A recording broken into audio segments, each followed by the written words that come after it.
Assalamualaikum warahmatullahi wabarakatuh.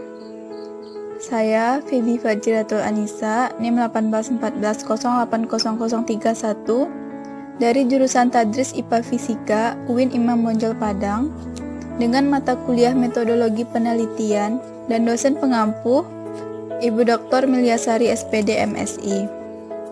Pembahasan saya kali ini yaitu tentang bab 2 tinjauan pustaka.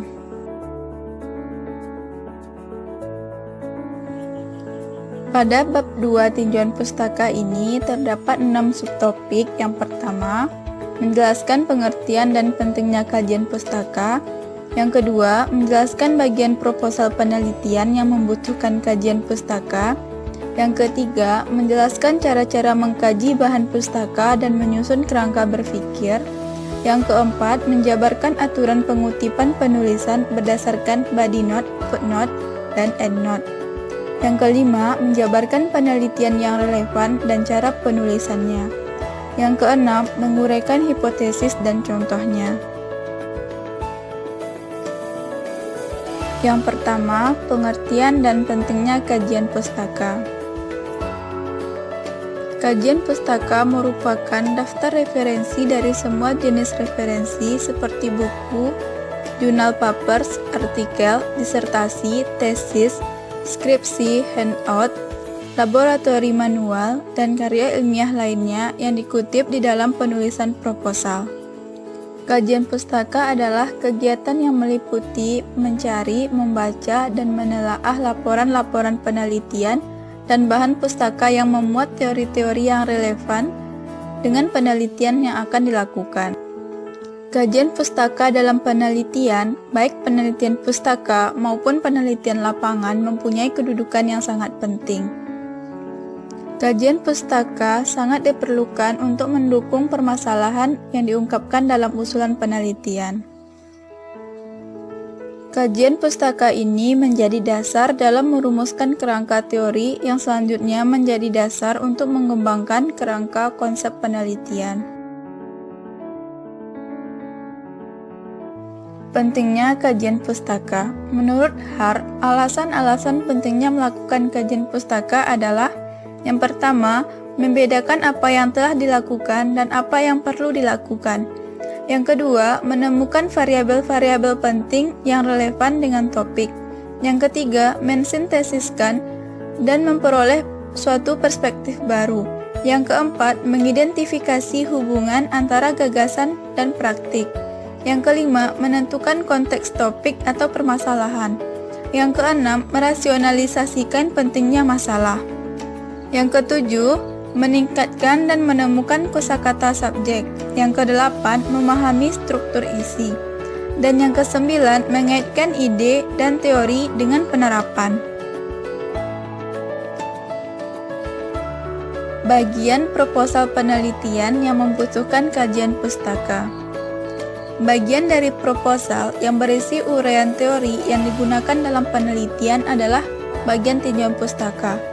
Dengan bagiannya yang pertama yaitu pemilihan permasalahan dan judul penulisan, yang kedua penyusunan latar belakang masalah, dan yang ketiga penyusunan metode penelitian. Cara mengkaji bahan pustaka dan menyusun kerangka berpikir.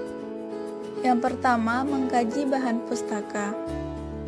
Dalam mengkaji bahan pustaka, kita dapat melakukan dengan cara mengidentifikasi sumber atau bahan yang relevan dengan masalah penelitian, mencari judul-judul hasil penelitian yang relevan, memilih dan memilah sumber pustaka yang paling relevan dari hasil penelitian, menyusun bahan pustaka mana yang paling sesuai untuk mendukung penelitian, menuliskan bagian kajian literatur, dan menyusun bahan acuan. Setelah kita mengetahui sumber-sumber bacaan, maka kita perlu mengetahui langkah-langkah mengkaji dan mengumpulkan hasil kajian, yaitu yang pertama, membaca dan mencatat. Membaca dan mencatat adalah bagian terpenting dalam kajian teks atau kajian pustaka. Untuk memudahkan kegiatan membaca yang berhasil, Supardi memberi petunjuk sebagai berikut. Yang pertama, bacalah secara sepintas dari keseluruhan sumber pustaka yang telah ditentukan. Yang kedua, ulangi secara mendalam untuk masing-masing bab yang terdapat pada sumber pustaka yang dibaca, dan segera buatlah kutipan informasi dan data yang kiranya diperoleh yang relevan dengan yang dibutuhkan untuk rencana penelitian yang akan disusun. Yang ketiga, kemudian buatlah kutipan sebagai hasil kegiatan membaca dengan mencatat apa yang akan diambil atau dikutip. Yang kedua, mengenal perpustakaan atau library. Sumber bacaan atau teks pustaka sebagian besar akan ditemukan di perpustakaan. Perpustakaan secara umum dapat diartikan sebagai tempat pengelolaan bahan-bahan bacaan yang dilembagakan dan dikelola secara profesional. Seorang peneliti juga sedikit banyak harus mengenal seluk-beluk tentang perpustakaan. Mengenal perpustakaan berarti akan mengenal tentang sistem pelayanan dan katalog. Sistem pelayanan perpustakaan pada umumnya dibagi menjadi dua macam, yaitu sistem terbuka dan sistem tertutup. Sistem terbuka adalah pelayanan yang para peminat baca dapat langsung menunjuk tempat penyimpanan dan penyediaan buku atau bahan yang diperlukan. Sedangkan sistem tertutup adalah pelayanan perpustakaan di mana para peminat baca tidak dapat secara langsung melihat, memilih, mengambil bahan bacaan yang diperlukan. Pada dasarnya, katalog merupakan kartu-kartu daftar koleksi bacaan yang dapat disediakan oleh perpustakaan tertentu. Kartu katalog biasanya memberi informasi tentang nama penulis, judul, edisi kalau ada, nama penerbit, tahun terbit, maupun data-data dari bahan bacaan tersebut lainnya. Selanjutnya, menyusun kerangka berpikir. Tahapan dalam menyusun kerangka berpikir adalah yang pertama, menentukan variabel yang lebih detail. Seorang peneliti harus menetapkan sebuah variabel data yang lebih rinci.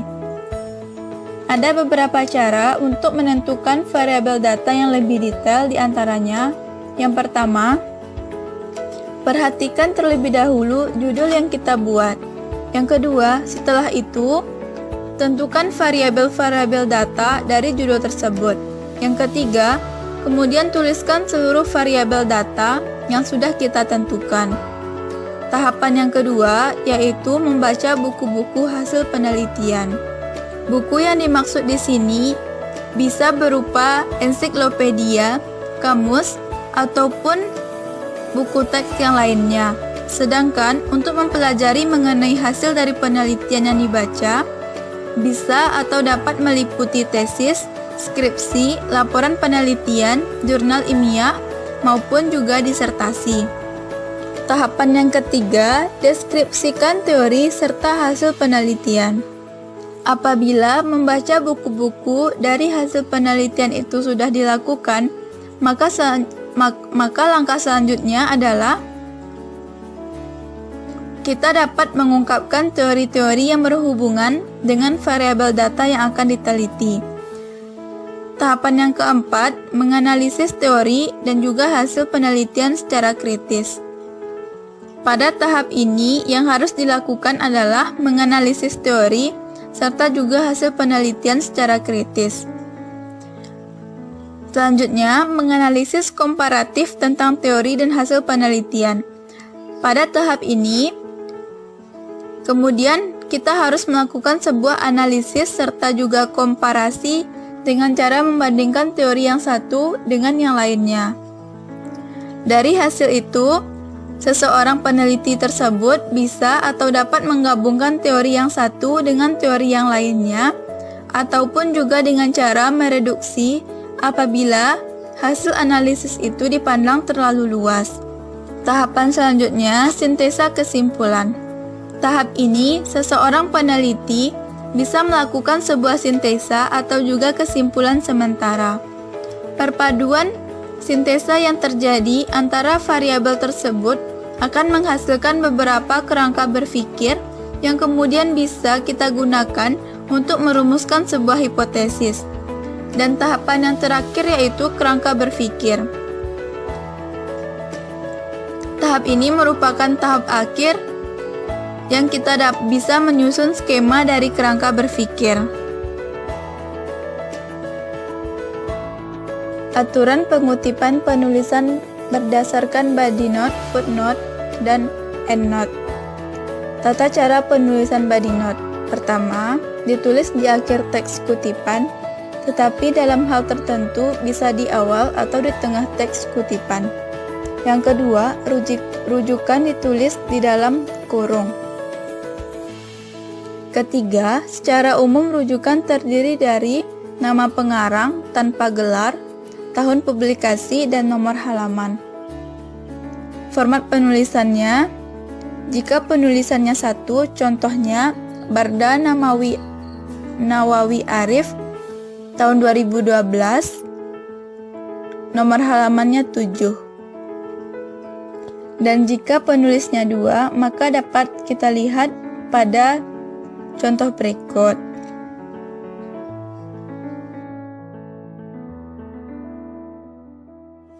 Selanjutnya, tata cara penulisan footnote. Ditulis pada bagian kaki halaman yang terdapat kutipannya. Baris pertama ditulis menjorok ke dalam. Nama pengarang ditulis tanpa gelar. Format penulisannya, penulisan rujukan berupa buku dengan urutan nama pengarang, judul buku. Judul buku ditulis miring, cetakan, edisi, nama penerbit, kota penerbit, dan halaman. Dapat kita lihat pada contoh berikut.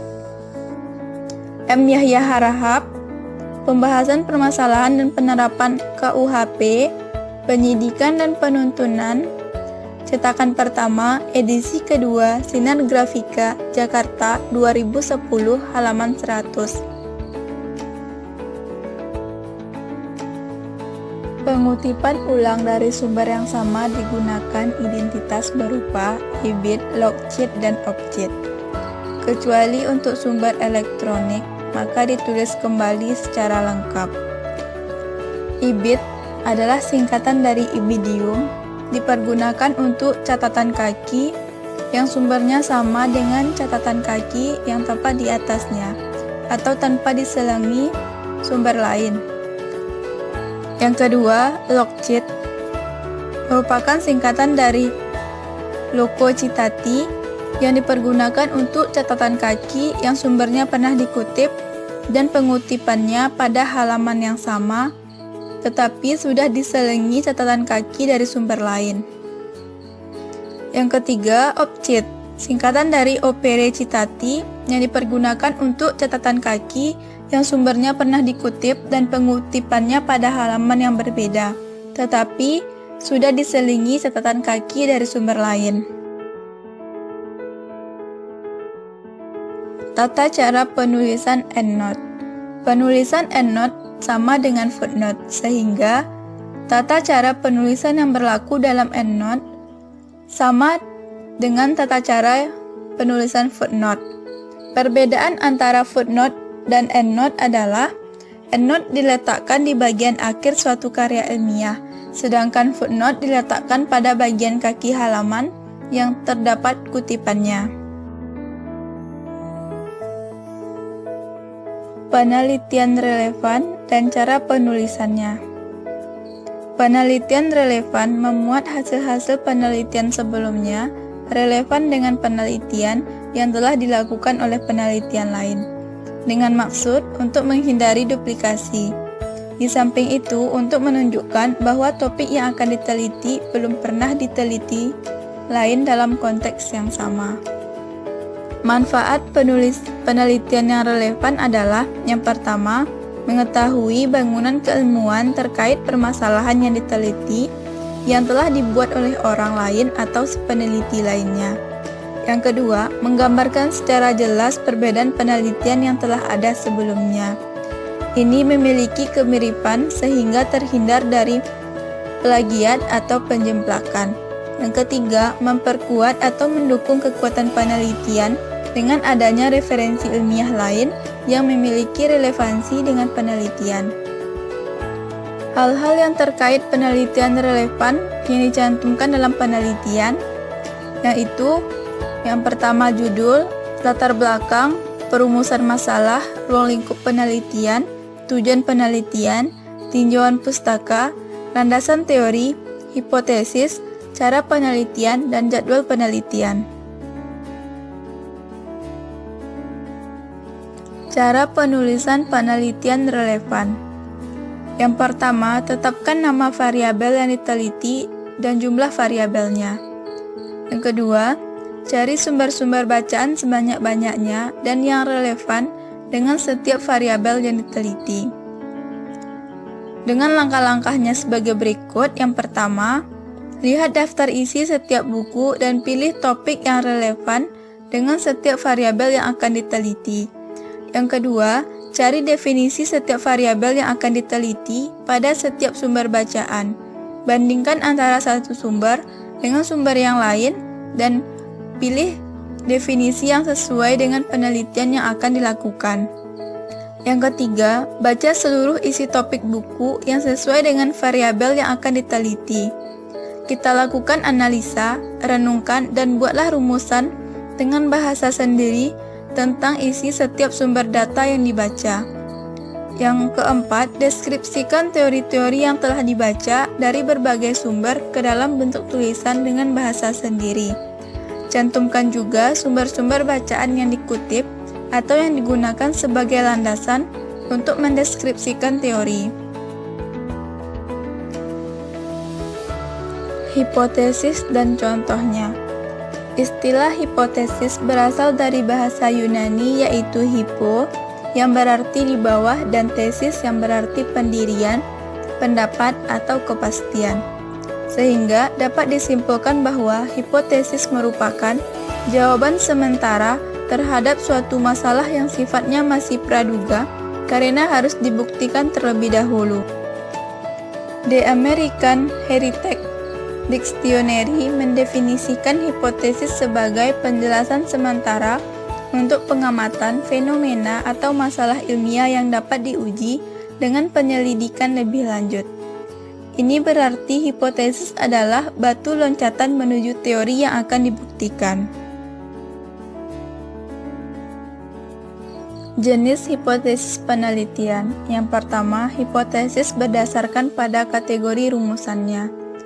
Berdasarkan kategori rumusannya, hipotesis penelitian dapat dibedakan menjadi dua, yaitu yang pertama hipotesis nihil atau H0, yaitu hipotesis yang menyatakan bahwa tidak terdapat hubungan atau pengaruh antara variabel dengan variabel lain. Misalnya, tidak ada hubungan antara tingkat pendidikan orang tua dengan prestasi belajar siswa SMP. Yang kedua, hipotesis alternatif atau HA, yaitu hipotesis yang menyatakan bahwa terdapat hubungan atau pengaruh antara variabel dengan variabel lain. Misalnya, ada hubungan antara lama belajar dengan prestasi belajar siswa SMP. Selanjutnya, hipotesis berdasarkan sifat variabel yang akan diuji. Yang pertama, hipotesis tentang hubungan. Terbagi menjadi tiga, yaitu hubungan yang sifatnya sejajar, tidak timbal balik. Yang kedua, hubungan yang sifatnya sejajar, timbal balik. Yang ketiga, hubungan yang menunjukkan pada sebab akibat, tetapi tidak timbal balik. Yang kedua, hipotesis tentang perbedaan. Misalnya, yaitu ada perbedaan antara prestasi belajar siswa SMA, antara yang diajar dengan metode ceramah dan tanya jawab dan metode diskusi atau penelitian eksperimen.